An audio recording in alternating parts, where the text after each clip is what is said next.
Hello friends. आज हम देखने जा रहे हैं कि एक ग्रुप स्टडी का क्या रोल होता है और उसको हम कैसे बेटर बना सकते हैं। फ्रेंड्स, जब भी हम पढ़ते हैं तो हमारा एम रहता है कि हम कैसे बेटर तरीके से उस इन्फॉर्मेशन को एग्ज़ाम में रिकॉल कर पाएँ। तो चलिए हम देखते हैं कि पहले ग्रुप होता क्या है। देखिए, एक अच्छा ग्रुप जो है वो एक मॉडरेट लेंथ का होता है, जैसे 2 से 5 तक, ठीक है। देखिए, जब भी ग्रुप का साइज़ ज़्यादा बड़ा हो जाता है तो उसमें फ़र्दर ग्रुप्स बनने लगते हैं और ट्रस्ट और कोहेसिवनेस कम हो जाती है। तो उससे क्या है कि आपका जो गोल होता है उसकी तरफ आपका मूव थोड़ा ढीला पड़ जाता है या आपका मोटिवेशन कम हो जाता है। तो एक तो ग्रुप का साइज़ जो है वो मॉडरेट होना चाहिए, 2 से 5, ठीक है। दूसरी कंडीशन है कि लोगों का गोल सेम हो। अलग अलग लोगों का अगर ग्रुप्स होगा तो उसमें फिर साइनर्जी क्रिएट नहीं हो पाएगी, क्योंकि फिर एनर्जीज अलग अलग डायरेक्शन में लग रही होंगी, तो फिर कोई बहुत बड़ा फ़ायदा नहीं होगा ग्रुप बनाने का। तीसरा है कि लेवल लगभग सबका सेम ही हो, मोर और लेस, बहुत ज़्यादा डिफरेंसेस ना हो। बहुत डिफरेंसेस आएगा तो वो एक डायरेक्शन सही नहीं हो पाएगी उसमें। उसमें फिर कुछ ग्रुप मेंबर्स पीछे रह जाएंगे और उनको लगातार जो है पुश देना होगा। या फिर जो हायर ग्रुप में जो है बहुत ही इंटेलिजेंट लोग होते हैं तो फिर वो उनके लिए इंसेंटिव नहीं दिया जाता है। जो जो लेस या जो लेस एजुकेटेड लोग हैं, लेस प्रिविलेज स्टूडेंट्स हैं वो, तो तो ग्रुप्स की कंडीशंस हैं, मॉडरेट लेंथ का हो और सिमिलर लोगों के बीच में हो और सबका गोल सेम हो, तो एक अच्छा ग्रुप बनता है। फिर कैसे ग्रुप स्टडी करें।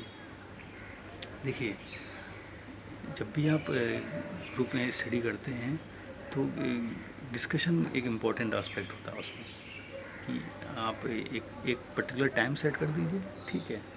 उस टाइम पे सारे लोग जो है अपनी प्रेजेंस रह के रखेंगे और हम लोग जो है किसी एक पर्टिकुलर टॉपिक पर डिस्कस करेंगे।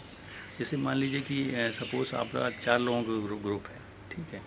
और 4 लोग आप मान लीजिए कि एनडीए की तैयारी कर रहे हैं, ठीक है। और अमूमन एनडीए में 4 ही सब्जेक्ट आते हैं, तो एक एक सब्जेक्ट सारे लोग ले लीजिए, ठीक है।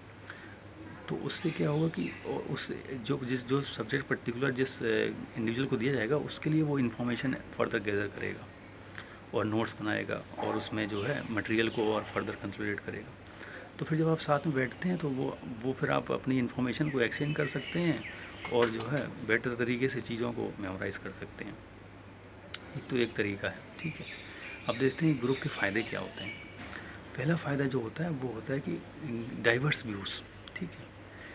जब आप अलग अलग लोगों की तरफ से व्यूज़ लेते हैं तो सबका सोचने का तरीका अलग होता है, सबका नज़रिया अलग होता है, तो उससे हमें एक होलिस्टिक व्यू मिल जाता है। क्या होता है कि हम हमारे अंदर एक टेंडेंसी होती है कि हमारा एक लेंस होता है चीज़ों को देखने का। हर एक इंडिविजुअल एक अलग कल्चर से आता है, एक अलग थॉट प्रोसेस से आता है। तो अब जैसे सपोज़ जो है एक एग्ज़ाम्पल देता हूँ आपको। देखिए, जो आपका एक फार्मिंग बैकग्राउंड का जो स्टूडेंट होगा तो वो एग्रीकल्चर चीज़ों को अच्छी तरह से जो है कैच कर लेगा, क्योंकि उसकी मेमोरी सिस्टम में, उसकी इन्फॉर्मेशन में एक एग्रेरियन बैकड्रॉप होता है, ठीक है। और जो जो बच्चा बिजनेस कल्चर से होगा तो वो फाइनेंशियल चीज़ें जल्दी कैच कर लेगा, क्योंकि उसका उसका सिस्टम ऐसे डिज़ाइन हो गया है। उसके उसके मेमोरी सिस्टम्स में क्यूज़ बहुत ज़्यादा हैं उस चीज़ को लेके, उसकी अंडरस्टैंडिंग है उस कल्चर से है। या जो जो मान लीजिए किसी सिविल सर्वेंट का लड़का है या किसी आर्मी ऑफिसर का लड़का है, तो वो चीज़ें उस एंगल से देखता है। तो सबका एक लेंस होता है, सबका एक एक व्यू होता है देखने का चीज़ों को, तो उससे अलग अलग व्यूज़ मिल जाते हैं। ग्रुप का ये फ़ायदा होता है कि डाइवर्सिटी होती है ग्रुप में, और उससे हमें जो है चीज़ों को ब्रॉड तरीके से समझने में आसानी होती है। तो ये पहला फ़ायदा। दूसरा फ़ायदा है कॉम्पिटिटिव स्पिरिट।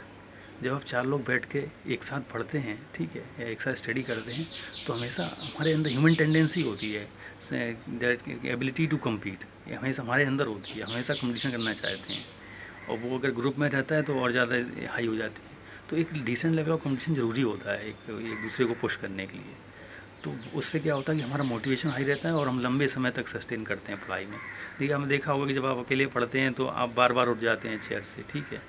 या मतलब चेयर पे स्टिक करना बहुत मुश्किल हो जाती हैं चीज़ें। जब आप ग्रुप में पढ़ते हैं तो आप घंटों पढ़ते रहते हैं, तो वो चीज़ वो फ़ायदा है। तो ये 2 मेजर फ़ायदे हैं आपके। तीसरा फ़ायदा ये है कि आपका जो भी चीज़ें आप जब रिहर्स करते हैं तो वो लॉन्ग टर्म मेमोरी में जाती हैं और वो हमेशा के लिए आपको याद रहती हैं, क्योंकि डिस्कशन से नए नए क्यूज़ जनरेट होते हैं और उसमें प्रोसेसिंग अच्छी होती है। जैसे पहले भी मैंने कहा था कि ब्रेन को ब्रेन में मेमोरी का लॉन्ग टर्म जाने के लिए उसको प्रोसेसिंग करनी पड़ती है। आप इमेजेस बनाइए, आप उस पर डिस्कस करिए, आप उसको सोचिए, तो हमेशा के लिए याद रहती है। तो ये आपके जो है ग्रुप के 3 मेजर फ़ायदे हैं। हाँ दोस्तों, देखिए आगे के समय में मैं थोड़ा रेगुलर रहूँगा। वो कुछ मेरे इश्यूज़ हैं, इसमें कॉम्पिटिटिव इश्यूज़ हैं कुछ। तो उस इस टाइम पे आप जो है देखिए, मैंने अपना कोरा कोरा आईडी का लिंक आपको सारे वीडियोस में रख दिया है। आपको कोई पर्सनल क्वेश्चन पूछना है related to your studies, related to your personal life, आपको गाइडेंस चाहिए, आप स्ट्रेस फील कर रहे हैं या आपको प्रॉब्लम हो रही है स्टडी, तो आप डायरेक्ट मुझे क्वेश्चन पूछ सकते हैं। वो पर्सनल रहेगा, ठीक है। पर्सनल क्वेश्चन डायरेक्टली पूछ सकते हैं, आपको जिस तरीके का पूछना हो। तो वो आपका जो है एक प्लेटफॉर्म है। उसके अलावा जो है मैं थैंक्स करना चाहूँगा अपने सारे व्यूवर्स का, जो लगातार हमें देखते रहते हैं। और मैं कोशिश करूँगा कि जितना अच्छे से अच्छा कंटेंट आपको प्रोवाइड कर सकूँ, और मैं उस चीज़ पे वर्क करता रहूँगा। Thank you.